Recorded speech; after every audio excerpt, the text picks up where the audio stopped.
Hold करते नहीं ठीक बा यहाँ से Good morning, I'm SK Bhargav. Today I am going to discuss about the activity based on this NCERT chapter 1 for class 10th. सबसे पहले हम लोग बात करेंगे एक्टिविटी बेस्ड जो होता है एनसीईआरटी क्वेश्चन में जो दिया गया है, जो हर साल प्रीवियस ईयर्स में ये पूछा गया है, इसी के बारे में हम बात करेंगे। और हमारा जो एक्टिविटी होगा वो फर्स्ट एक्टिविटी है आपका। तो फर्स्ट एक्टिविटी हम लोग देखेंगे जो क्या करना है, हमें एम एक मिलता है, इस एम के अकॉर्डिंग करना है। जैसे देखते हैं हम क्या करना है, to show that the combination reaction between the calcium oxide and the water is and exothermic process. यानी कहने का मतलब क्या है कि ये एक रिएक्शन आपको दिखाना है, जैसे कैल्शियम ऑक्साइड का, यानी उसे कैल्शियम ऑक्साइड को हम लोग क्विक लाइम भी कहते हैं और इसका फॉर्मूला होता है CaO। तो CaO को वाटर के साथ रिएक्ट कराना है और इसमें देखना क्या है कि हीट इवॉल्व कर रहा है या नहीं। यानी हीट यदि इस रिएक्शन में इवॉल्व हो जाए तो हम इसे शो कर सकते हैं कि कैसे करना है। तो कोई भी एक्टिविटी बेस्ड क्वेश्चन को ऑब्जर्व करने के लिए तो हमें क्या चाहिए जी, एक पहला तो हमें एम जो है, हमें क्वेश्चन मिल चुका है कि हमें करना क्या है जी।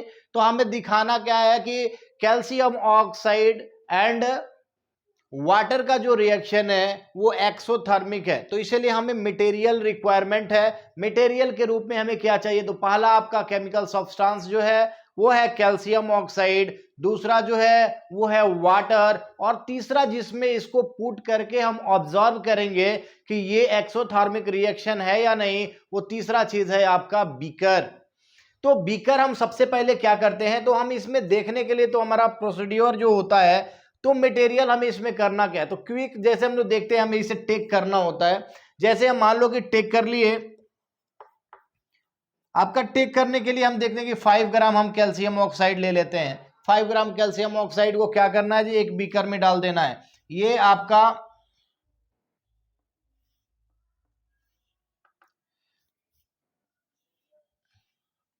इसमें आपका वाटर है, इस वाटर आपको वाटर रखा हुआ है इसमें।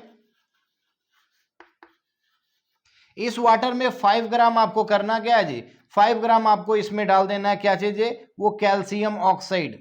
तो कैल्शियम ऑक्साइड को जैसे ही इसमें डालेंगे और after some time we absorbed, यानी put your hand on the surface of the container, यानी बीकर के सरफेस पर अपने हाथ को टच करेंगे, ना कि इस बीकर के अंदर। पहला चीज देखना है कि कोई भी केमिकल का ऑब्जर्वेशन करना है, जो प्रैक्टिकल बेस होता है, एक्टिविटीज है, उसमें हम केमिकल सब्सटेंस को अपने हैंड से यानी टच ना करेंगे। उसके लिए हमें ग्लव्स होता है और ग्लव्स के यूज से करेंगे, और इसके अंदर हम अपने फिंगर टिप्स को नहीं डालेंगे। तो सबसे पहला बात है कैल्शियम ऑक्साइड हम इसमें जैसे ही वाटर के अंदर डालेंगे तो कुछ बबल्स इसमें निकलने लगता है। बबल्स जो है आपका, बबल्स क्या होगा, बबल्स बाहर निकलने लगेगा। बबल्स जब निकलेगा तो समझ लीजिएगा ये क्या है जी, बबल्स निकलने लगा। और after some time we absorb the heat evolve during the chemical reaction, due to the evolve of heat the surface of beaker is hot. जैसे ही हम इसे डालेंगे कैल्शियम ऑक्साइड को वाटर में, तो इसमें एक बबल सिक्रेट करता है। तो उस बबल्स तो आफ्टर सम टाइम जब हम अपने हाथों को इस बीकर के सरफेस से टच करते हैं तो हम फील करते हैं, हमारे हाथ में क्या होता है जी, गर्मी महसूस होती है। तो ये रिएक्शन जैसे हम इसको करना क्या है कि हमें अब इसी चीज को लिखकर हम आपको बताते हैं कि कैसे इस प्रोसेस को करेंगे। और हम सभी जानते हैं ये एक्सोथर्मिक रिएक्शन है। नेक्स्ट हम बात करेंगे, अब ये चीज देख लेना, जैसे हमने प्रोसीड्योर के रूप में देखा, यानी टेम्पोररी आपको हमने बताया था कि 5 gram of calcium oxide is added into the beaker and put the slowly the water into it. यानी कहने का मतलब टेक कर लीजिए आप 5 ग्राम, आप रखना क्या है, कैल्शियम ऑक्साइड बीकर में रख दीजिए, उसमें वाटर को ऐड करना है, स्लोली ऐड करना है, और आफ्टर सम टाइम अपने हैंड को इस पर पुट कर देना है। पुट करने के बाद हमें फील होगा कि ये बीकर जो है वो हॉट हो गया है। तो इसी चीज का ऑब्जर्वेशन देखते हैं, आपको बताते हैं लिखकर कि ऑब्जर्वेशन कैसे लिखा जाता है एक्टिविटी का। और ऑब्जर्वेशन के बाद इसका जो आएगा केमिकल रिएक्शन होगा, उसके बाद कंक्लूजन होगा। इसी चीज को हम लोग नेक्स्ट देखेंगे।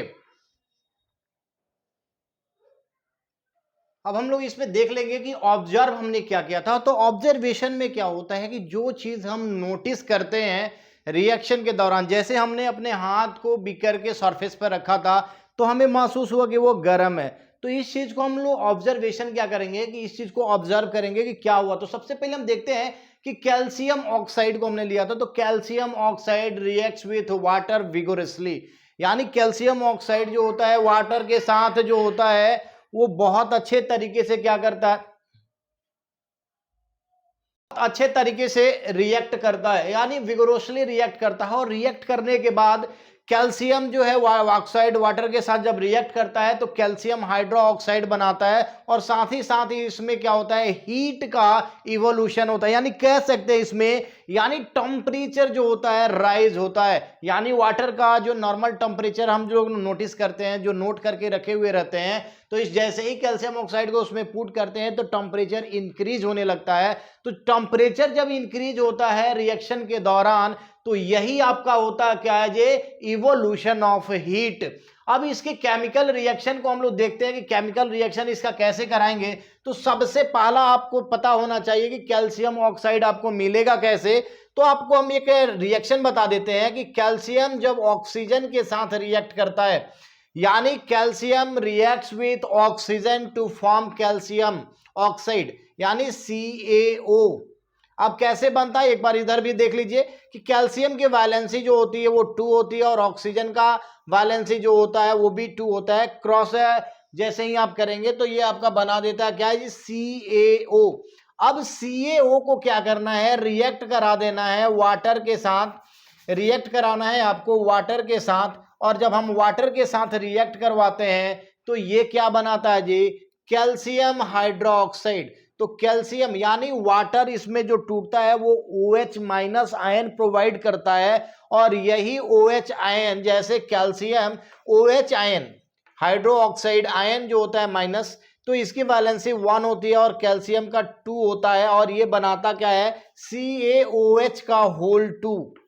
ये आपका जो कैल्शियम हाइड्रो ऑक्साइड है और साथ इसके निकलता है आपका हीट। अब बात करना है इसमें क्या कि there is no formula of heat which is represented in the chemical equation, यानी हीट का कोई फॉर्मूला नहीं होता, केमिकल फॉर्मूला नहीं होता है। इसके वजह से हम उसको क्या करते हैं, केमिकल रिएक्शन में रिप्रेजेंट नहीं करते हैं, इसको वर्ड इक्वेशन में ही रख दे। ये केमिकल फॉर्मूला है कैल्शियम हाइड्रोक्साइड का, तो इसको हमने वो लिख दिया, लेकिन ये हीट का कोई फॉर्मूला नहीं, जिसके वजह से हम क्या करते हैं, इसको जी वर्ड इक्वेशन के रूप में लिखते हैं। तो आप देख सकते हैं कि कैल्शियम ऑक्साइड का हमने बनाया, और कैल्शियम ऑक्साइड क्या किया जी, वाटर के साथ रिएक्ट किया तो आपका बना दिया कैल्शियम हाइड्रो ऑक्साइड और हीट। अब इसमें आप देखते हैं कि जब भी किसी रिएक्शन के दौरान हीट इवॉल्व होता है तो उस रिएक्शन को हम लोग कहते हैं क्या है जी, वही रिएक्शन होता है आपका एक्सोथर्मिक रिएक्शन। डिफिनीशन की बात किया जाए यदि एक्सोथर्मिक रिएक्शन का, तो the chemical reaction in which 2 or more substances are chemically combined to produce a compound, यानी to produce a new compound along with the rise in the temperature, तो वो आपका हो जाता है एक्सोथर्मिक रिएक्शन। तो एक्सोथर्मिक रिएक्शन में हम लोग इस चीज को बात कर लिए। अब इसका क्या जी, कंक्लूजन लिख लेना है कि क्या है, तो कंक्लूजन लिखकर हम आप लोग को बता रहे हैं। नेक्स्ट हम तो बात कर रहे थे कि कंक्लूजन कैसे लिखते हैं। तो हमने एम में देखा था कि करना क्या था, कि ये सबसे पहले बात था कि कॉम्बिनेशन रिएक्शन है कैल्शियम ऑक्साइड का और आपका वाटर का। तो हमने किया कि आपका the reaction between calcium oxide, तो calcium oxide is the chemical formula and the chemical name of calcium oxide is calcium oxide and the common name of calcium oxide is quick lime. Water के साथ जब combination reaction होता है तो अब यह combination reaction के दौरान हीट इवॉल्व होता है, यानी इट इज एन एग्जाम्पल, यानी कह सकते हैं it is an exothermic process because heat is evolve during this reaction. अब इस रिएक्शन के दौरान आपका हीट निकला था, आपने इस चीज को एब्जॉर्ब किया था, इसको हमने कंक्लूजन में लिख दिया। ये तो हमारा हुआ एनसीईआरटी का एक्टिविटी 1। अब हम नेक्स्ट बात करेंगे एक्टिविटी नंबर 2। नेक्स्ट हम लोग जो बात कर रहे थे कि एक्टिविटी नंबर 2 जो आपका केमिस्ट्री का है, चैप्टर 1 का ही है आपका। तो ये सबसे पहले हम बात करते हैं इसमें हमारा एम क्या है। तो एम आपका सबसे पहला है कि मैग्नीशियम रिबन को, यानी कहने का मतलब to show that the burning of magnesium ribbon in air is a combination reaction, यानी मैग्नीशियम रिबन को जो हम लोग जलाते हैं एयर के प्रेजेंस में, उसको शो करना है कि ये कॉम्बिनेशन रिएक्शन है। पहले वाले में भी आपको कॉम्बिनेशन रिएक्शन था, इसमें भी आपको कॉम्बिनेशन रिएक्शन है। तो कॉम्बिनेशन रिएक्शन का मतलब क्या है कि मैग्नीशियम को एयर यानी ऑक्सीजन के साथ रिएक्ट करा के हमें इस चीज को देखना है कि ये कॉम्बिनेशन रिएक्शन है या नहीं। और जब ये रिएक्शन करेगा तो रिएक्शन के दौरान आपका क्या क्या प्रोड्यूस होगा, हीट और लाइट प्रोड्यूस होता है, तो इस चीज को हम लोग देखते हैं। तो कोई भी ऑब्जर्वेशन करने के लिए, कोई भी आप एक्टिविटी करने के लिए आपको मटेरियल की रिक्वायरमेंट होती है। तो ये कॉम्बिनेशन रिएक्शन जो है मैग्नीशियम और एयर के प्रेजेंस में जो रिएक्शन है कॉम्बिनेशन, इसके लिए हमें सबसे पहला जरूरी क्या है, स्ट्रिप ऑफ मैग्नीशियम रिबन चाहिए आपको। तो स्ट्रिप ऑफ मैग्नीशियम रिबन चाहिए। दूसरा चीज है एक टोंग चाहिए जिसे आप मैग्नीशियम रिबन को यानी उसके स्ट्रिप को आप होल्ड कर सके, उसको पकड़ सके और उसको पकड़कर बर्नर के फ्लेम पर आप उसको रख सकें। तो आपको क्या चाहिए, एक टोंग चाहिए, दूसरा रिबन चाहिए और तीसरा जो है आपको बर्नर चाहिए। तो बर्नर की हेल्प से हम क्या करेंगे, इस चीज को, इस ऑब्जर्वेशन को कर सकते हैं, यानी जो एक्सपेरिमेंट आपका दिया हुआ एक्टिविटी है इसको आप कर सकते हैं। अब करने के लिए क्या होता है कि 1 बाय 1 स्टेप आपको फॉलो करना होता है। तो फर्स्ट स्टेप जो इसका होता है, take a strip of magnesium ribbon. अब इसमें पहला ध्यान देना क्या है कि जैसे ही हम मैग्नीशियम रिबन के स्ट्रिप को लेते हैं तो magnesium ribbon are hold for the long period of the time in the chemical laboratory. The magnesium ribbon automatically reacts with the air and a preventive layer deposited on the ribbon यानी magnesium ribbon. तो firstly we destroyed the protective layer which is deposited on the magnesium ribbon with the help of the sandpaper। पहला बात जो हम कर रहे हैं कि मैग्नीशियम रिबन हम सभी लोग जो लेबोरेटरी में रखते हैं उसमें क्या होता है कि वो ऑटोमेटिकली एयर का प्रेजेंस सभी जगह होता है और उसमें भी वाटर का आ जाता है यानी केमिकल सब्सटेंस। तो वो क्या करता है, स्लोली रिएक्ट करके एक प्रिवेंटिंग लेयर उसमें ऑक्साइड का चढ़ जाता है। तो उसको सबसे पहले में क्या करना होता है कि उसको रिमूव करना होता है, उसको डिस्ट्रॉय करना होता है। तो डिस्ट्रॉय करने के लिए हमें क्या चाहिए, तो डिस्ट्रॉय करने के लिए सैंड पेपर आता है। तो सैंड पेपर या श्रेस पेपर आप जानते हो, सैंड पेपर से उसको क्या करें, मान लो ये हमारा स्ट्रिप है और ये स्ट्रिप है, इस पर डिपॉजिट हो गया है ब्लैक कलर का, ठीक है, ब्राउन नहीं होता, ये ब्लैक कलर में भी जा सकता है या आप ग्रे कह सकते हैं। तो इसको क्या करना है, हमें सैंड पेपर के हेल्प से इसको क्या करना है, ये रिमूव कर देना है। और रिमूव जब कर दें तो रिमूव करने के बाद एक टोंग से इसको आप इजीली होल्ड कर लें, क्योंकि जैसे ही हम मैग्नीशियम रिबन को बर्नर के संपर्क में ले जाते हैं यानी flame produce by the burner, जब हम उसके बर्नर में रखते हैं, बर्नर पर रखते हैं जो फ्लेम प्रोड्यूस कर रहा है यानी जल के आपको फ्लेम प्रोड्यूस करता है, उस पर जैसे ही हम मैग्नीशियम रिबन को करते हैं तो मैग्नीशियम रिबन आपका मेटल है और मेटल आप सभी लोग जानते हैं कि हीट का कंडक्टर है। तो यहाँ कन्वेक्शन के माध्यम से हीट जो है वन इनटू अनदर एंड आ जाता है जिससे आपके हाथ जल, तो इसीलिए इसको हमें टोंग की आवश्यकता पड़ती है ताकि आप उसे इजीली क्या करें, पकड़ सके, उसको होल्ड कर सके, क्योंकि इसमें ज्यादा समय लगता है। क्योंकि मैग्नीशियम रिबन को इसको इग्निशन टेम्परेचर तक इनिशिएट करने के लिए नीड होता है मोर अमाउंट ऑफ हीट, और that more amount of the heat produce by the burning of the flame. तो flame produce by the burner से इसको क्या करते हैं, इसको हीट करते हैं। आपको हम यहाँ पर दिखा देते हैं कि ये बर्नर है। अब बर्नर पर हम इसको क्या करते हैं, जी होल्ड किए हुए हैं, इसको होल्ड करने के लिए इसमें टोंग लगा हुआ, टोंग से हेल्प करके हमने इस पर बर्नर के फ्लेम पर इसको रख दिया। अब इसको हीट करने पर, जैसे हम इसको हीट करते हैं तो हीट करने के बाद ये हीट आपका धीरे धीरे इसको इग्निशन टेम्परेचर तक ले जाता है और ये जलना चालू करता है, यानी इसमें फायर लग जाता है। और फायर जलने के बाद ये डैजिंग साउंड के साथ जलता है, यानी जैसे पटाखा जो छोटे क्वालिटी का पटाखा होता है तो उसमें साउंड आता है, वैसे ही डेजिंग साउंड इसमें आता है। दूसरा, इसमें ट्रिमेंडस अमाउंट ऑफ लाइट यानी ब्राइट लाइट प्रोड्यूस करता है।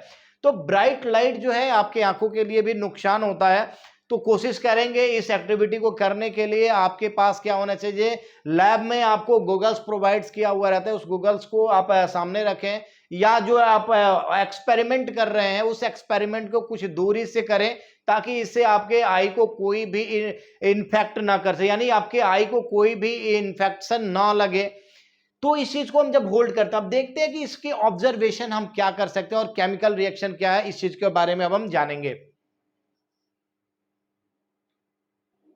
नेक्स्ट जो हम बात करते हैं कि ऑब्जर्वेशन, जैसे हमने कहा कि कैसे हम करते हैं उस चीज को ऑब्जर्व करते हैं, यानी मैग्नीशियम रिबन को आप बर्न करते हुए डेजिंग साउंड लाइट प्रोड्यूस करता है, उसमें व्हाइट सब्सटेंस प्रोड्यूस होता है जिसको हम लोग मैग्नीशियम ऑक्साइड करते हैं, जिसका फॉर्मूला आपका MgO होता है। अब इस रिएक्शन कैसे आपका होता है, इस चीज को रिएक्शन पर हम लोग ध्यान देंगे। तो रिएक्शन करने के लिए सबसे पहले बात है कि इसमें हम लोग सभी लोग जानते हैं कि मैग्नीशियम का जो सिंबल होता है, अब ये रिबन नहीं है, ये मैग्नीशियम आपका है, मैग्नीशियम का सिंबल Mg होता है। इसको एयर के प्रेजेंस में यानी ऑक्सीजन के साथ इसमें रिएक्शन कराना है, यानी oxygen is the supporter of combustion.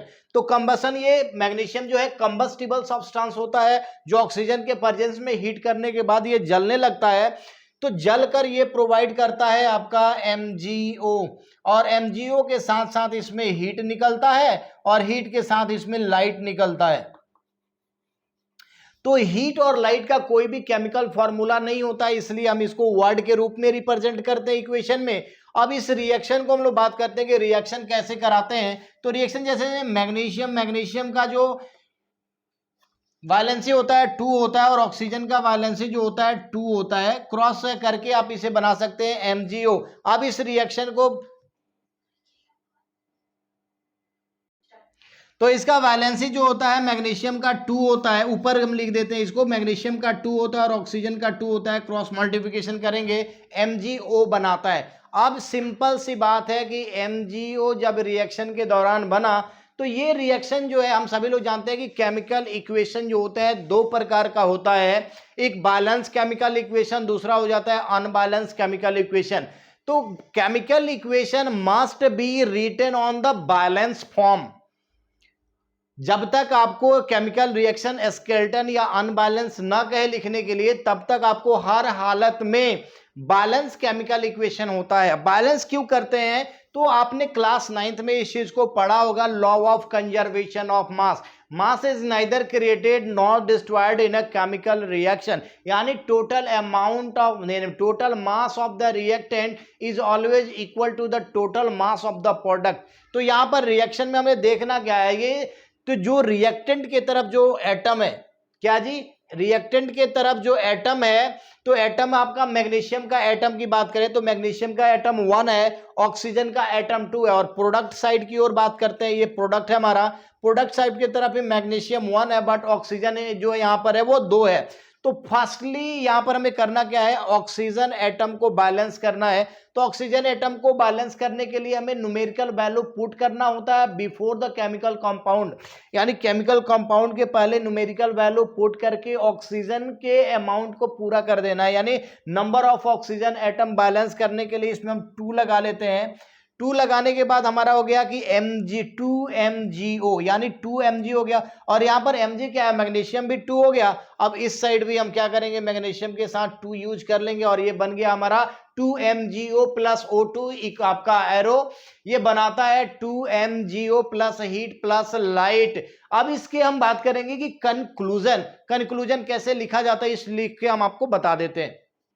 अब कंक्लूजन जो हमने बात किया था कि कंक्लूजन कैसे लिखते हैं, तो कंक्लूजन का मतलब क्या है कि यानी इसका प्रोडक्ट का क्या आपने कंक्लूजन किया, क्या क्या बना, यानी आपने जो ऑब्जर्वेशन किया उस चीज को आप इसमें नोटिस कर लें। तो burning of magnesium in the presence of oxygen to form magnesium oxide is a combination reaction. Combination reaction क्या होता है, समझ लीजिए कि 2 or more than 2 different type of reactant which are chemically combined to produce a single product। तो single product के रूप में आपका मैग्नीशियम ऑक्साइड होता है। तो मैग्नीशियम ऑक्साइड जैसे ही आपका बना और इसके साथ साथ आपका हीट और लाइट निकला है, इसलिए हम इसको बोलते हैं, ये क्या कहते हैं कि an exothermic process because heat and light are produce, यानी इस रिएक्शन के दौरान हीट और लाइट भी प्रोड्यूस हुआ था और आपका कॉम्बिनेशन रिएक्शन के रूप में एक सिंगल कंपाउंड बना था। तो ये रह गया आपका जी एक्टिविटी नंबर 2। अब नेक्स्ट जो बात करेंगे एक्टिविटी नंबर 3 बात करेंगे। नेक्स्ट हम लोग बात कर रहे ना चाह रहे थे कि एक्टिविटी नंबर 3।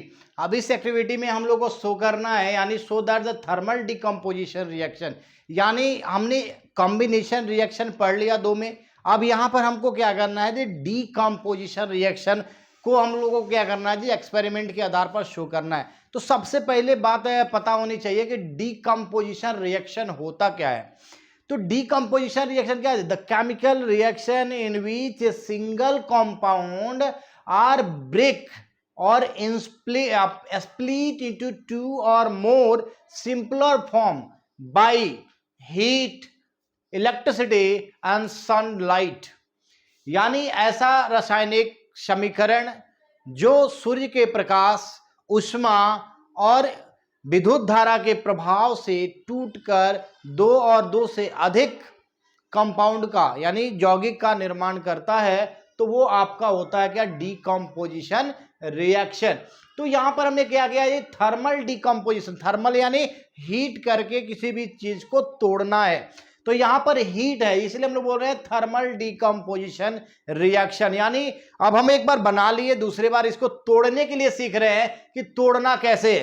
तो सल्फेट को क्या करना जी, यहां पर जो थर्मल डिकम्पोजिशन रिएक्शन है वो फेरस सल्फेट यानी आपका FeSO4 को क्या करना है जी, हीट कर इसको तोड़ना है। तो जैसे ही हम इस चीज को तोड़ेंगे, तो तोड़ने के लिए हमें क्या क्या चीज चाहिए, तो इसके लिए हमें मटेरियल जो रिक्वायरमेंट है वो है फेरस सल्फेट का क्रिस्टल चाहिए, फेरस सल्फेट का क्रिस्टल चाहिए। एक ड्राई टेस्ट ट्यूब चाहिए जिसमें उसको रख के, फेरस सल्फेट के क्रिस्टल को रख के उसको बर्नर पर हीट किया जा सके। और तीसरी चीज जो है, हमें बर्नर चाहिए जिसके माध्यम से हम फ्लेम प्रोड्यूस कर टेस्ट ट्यूब में रखे हुए फेरस सल्फेट को हीट कर और उस चीज को हम एब्जॉर्ब कर सकते हैं। तो इसके लिए हमें क्या करना होता है, स्टेप फॉलो करना था कि 1 बाय 1 करते हैं। तो सबसे पहला आपको काम क्या करना है, टेक करना है 2 ग्राम यानी 2 gram of ferrous sulphate solution. तो फेरस सल्फेट सॉल्यूशन को क्या करना है जी, पुट कर देना है ड्राई टेस्ट ट्यूब में, सूखे हुए जो आपका टेस्ट ट्यूब रखा हुआ है उस टेस्ट ट्यूब में 2 ग्राम फेरस सल्फेट को रखना है। अब फेरस सल्फेट को रखकर उसके कलर को एब्जॉर्ब कर लीजिए। Observe the colour of the ferrous sulphate crystal के किस प्रकार का है and note down the colour of the sulphate solution. ठीक है, नेक्स्ट इसके बाद जो स्टेप करना है हम लोगों को क्या करना है कि जो फेरस सल्फेट सॉल्यूशन को हमने रखा हुआ है किस चीज में जी, टेस्ट ट्यूब में रखा हुआ है। तो टेस्ट ट्यूब को क्या करना है, एक होल्डर जो होता है आपका, होल्डर कहिए तब या टोंग कहिए तब, तो टोंग के हेल्प से इसको क्या करना है जी, पकड़ लेना है और बर्नर पर इसको क्या करना है, पुट कर देना है। और बर्नर पर पुट करने यानी उसको हीटिंग करना है, बर्नर पर ले जाकर हीट करने के माध्यम से। और इसको आप क्या करिए जी, every time absorb and note the what type of the change occur in this reaction. किस प्रकार की आपको इसको क्या करना है, हमेशा एब्जॉर्ब करते रहना है। अब इस फेरस सल्फेट है जो आपका क्रिस्टल है जिसको आप हीट कर रहे हैं टेस्ट ट्यूब में, उसको आपके बर्नर के ऊपर यानी बर्नर के फ्लेम के ऊपर 5 से 10 मिनट यानी मैक्सिमम आप रख सकते हैं 10 यानी 5 मिनट से 10 मिनट के बीच में आप रखिए, जब तक इसका क्या है चेंज नहीं करता है, टूट नहीं जाता, यहाँ से गैस का रिलीजन नहीं हो रहा है, तब तक उसको आप उस पर होल्ड करते रहिए। जब इस चीज को होल्ड करते हैं तो इसके बाद इसके हमको केमिकल रिएक्शन से हम इस चीज को देखेंगे, हम रिप्रेजेंट करके बताते हैं कि ये कैसे टूटता है। अब इस चीज को हम देख लेते हैं कि ऑब्जर्वेशन क्या होता है। तो सबसे पहला हमने कहा कि जो फेरस सल्फेट सॉल्यूशन आपने लिया है तो उस चीज को रख दीजिए क्या चीज में, टेस्ट ट्यूब में, और उसको क्या करिए, एब्जॉर्ब कर लीजिए। यानी आप ऑब्जर्व करेंगे तो ऑब्जर्व में आपको क्या दिखेगा, उसका कलर दिखेगा। तो फेरस सल्फेट का जो पेल ग्रीन कलर होता है, ठीक है, उस के आपका चेंज होने लगेगा, चेंज होगा रेडिश ब्राउन में। तो जैसे ही आप पेल ग्रीन चेंज होने लगे रेडिश ब्राउन में, तो आप समझ लेना कि फेरिक ऑक्साइड क्या होता है, रिएक्शन के दौरान फॉर्म्ड करता है। तो फेरिक ऑक्साइड जो होता है उसमें आपके साथ साथ स्मेल जो होता है, स्मेल ऑफ बर्निंग सल्फेट जो है उसमें आपको एब्जॉर्ब हो जाएगा। तो ये चीज जो होता है यानी यहाँ पर कलर का भी चेंजिंग होता है। तो तो 5 चीजें जो होती है, यानी टेम्परेचर इंक्रीज करता है, इवोल्यूशन ऑफ गैस होता है, प्रेसिपिटेशन का फॉर्मेशन होता है, टेम्परेचर राइज करता है। तो ये सभी चीज जो है आपको केमिकल रिएक्शन के दौरान अब्जॉर्ब होते हैं। तो हम इसको देखते हैं कि सबसे पहले हमें क्या चाहिए, फेरस सल्फेट। तो फेरस सल्फेट के रूप में हम लोग क्या लेते हैं जी, FeSO4। अब FeSO4 किस कलर का है जी, पेल ग्रीन है जी। कौन सा कलर है जी, पेल ग्रीन। अब ये जो होता है पेल ग्रीन भी है, और दूसरा चीज है फेरस सल्फेट जो होता है क्रिस्टल के रूप में है, यानी सॉलिड है। सॉलिड दो प्रकार का होता है, आपका क्रिस्टलाइन सॉलिड और एमॉर्फस सॉलिड। तो उस रूप में फेरस सल्फेट जो है क्रिस्टलाइन सॉलिड के रूप में यहां पर रखा हुआ है। अब करना क्या है जी, फेरस सल्फेट सॉल्यूशन को हीट करना है। तो टेस्ट ट्यूब में रखकर जब हम इसे हीट करते हैं तो यहां से क्या करता है कि सल्फेट जो आपका है SO4 ये ब्रेक डाउन करता है। तो सबसे पहला हम बाई प्रोडक्ट इसका देखते हैं कि SO2 और SO3 गैस के रूप में इवॉल्व होता है, यानी SO2 और SO3 गैस निकल गया। बच क्या गया कि सल्फर तो बाहर निकल गया अपने प्रोडक्ट के रूप में, सल्फर ऑक्सीजन के साथ रिएक्ट कर सल्फर डाइऑक्साइड और सल्फर ट्राइऑक्साइड बना लिया। अब क्या होगा कि आयरन और ऑक्सीजन के साथ रिएक्ट कर कर यहां पर बनाता है फेरिक ऑक्साइड Fe2O3। Fe2O3 क्योंकि आप सभी लोग जानते हैं कि आयरन की वैलेंसी जो होती है 2 और 3 होती है, फेरिक होता है तो 3 होता है और ऑक्सीजन का 2 होता है तो Fe2O3। अगर ये फेरस होता तो इसकी भी वैलेंसी 2 हो जाती है और ये बनाता FeO। तो यहां पर FeO नहीं है, Fe2O3 यही आपका है फेरिक ऑक्साइड। क्या है जी, यही आपका फेरिक ऑक्साइड है जिसका कलर ये भी आपको सॉलिड के रूप में मिलेगा, और इसका जो कलर होगा आपका रेड ब्राउन हो जाता है, रेडविश ब्राउन हो जाता है, ये रेडिश ब्राउन होता है, रेडिश ब्राउन। तो रेडिश ब्राउन कलर का। और ये जो देख रहे हैं हमने सिंबल जो इसमें रिप्रेजेंट किया है, ये सिंबल दिखाता है इवोल्यूशन ऑफ गैस, यानी evolution of gas during a chemical reaction is represented by upward arrow. तो अपवर्ड एरो के माध्यम से हमने इस चीज को दिखा दिया, एब्जॉर्ब कर दिया। आप हमेशा समझ लेना कि जब भी किसी का, चाहे वो फेरस हो या किसी का भी फेरस सल्फेट हो, किसी का भी, आपका आयरन का फेरस हो, मैग्नीशियम का फेरस हो, सोडियम का फेरस सल्फेट हो, यानी सोडियम सल्फेट हो, मैग्नीशियम सल्फेट हो, एल्युमिनियम सल्फेट हो, कैल्शियम सल्फेट हो, सल्फेट जब ब्रेक डाउन करेगा या स्प्लिट होगा with the help of heat के माध्यम से, तो सल्फर डाइऑक्साइड और सल्फर ट्राइऑक्साइड इस प्रोडक्ट के रूप में बाहर निकलता है। तो ये आपने देखा भी। इस चीज की हम लोग क्या बात करेंगे, कंक्लूजन क्या है, यानी एक्सप्लेनेशन और कंक्लूजन के बारे में बात करेंगे। नेक्स्ट इसका एक्सप्लेनेशन जो देखते हैं कि हमने कहा था कि फेरस सल्फेट डिकम्पोज होकर फेरिक ऑक्साइड और उसके साथ साथ इवोल्यूशन ऑफ गैसेस जो हुआ था सल्फर डाइऑक्साइड और सल्फर ट्राइऑक्साइड। तो इस चीज को हमने यहाँ पर क्या कर दिया, लैंग्वेज के रूप में लिख दिया। और कंक्लूजन क्या मिला हमें जी, तो कंक्लूजन तो यही मिला कि हीटिंग करने के बाद फेरस सल्फेट जो था आपका फेरस सल्फेट ये थर्मल डिकम्पोजिशन रिएक्शन है, क्योंकि फेरस जो है आपका सल्फेट ब्रेक डाउन कर गया ferric oxide, sulphur dioxide and sulphur trioxide gases के रूप में। तो ये रहा आपका एक्टिविटी नंबर 3। अब नेक्स्ट जो हम लोग बात करेंगे, नेक्स्ट वीडियो में बात जो होगी वो होगी एक्टिविटी नंबर 4, 5 और 6, क्योंकि चैप्टर 1 में 6 एक्टिविटी दिया हुआ है एनसीईआरटी में, जिसमें से हम इस वीडियो में आपको 3 एक्टिविटी के बारे में कराए। नेक्स्ट जो हमारा एक्टिविटी होगा उसके बारे में हम नेक्स्ट वीडियो में बात करेंगे।